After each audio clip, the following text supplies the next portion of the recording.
It can be really frustrating when you want to play your Xbox and you run into an error code. In today's tech video, I'm going to show you how you can fix your Xbox error 0x87e0000f.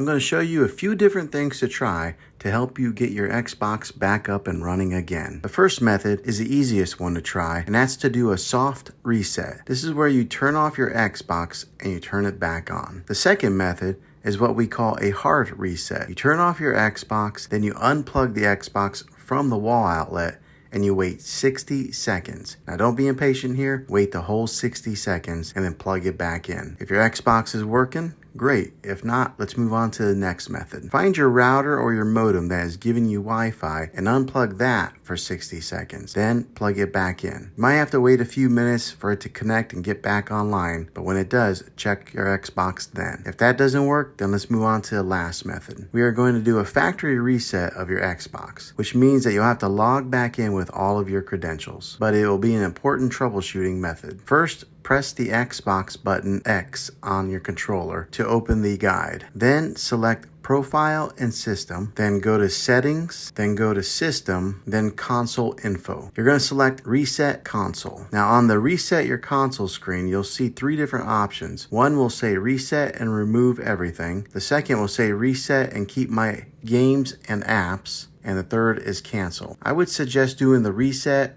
and Keep Games and Apps first. If that doesn't fix the problem, then try the Reset and Remove Everything. This option resets a console to factory settings. Well, hopefully this video was helpful to you.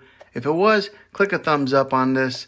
Go ahead and subscribe to my channel. I make tech videos all the time, and I would love to have you back in the next one. Take care.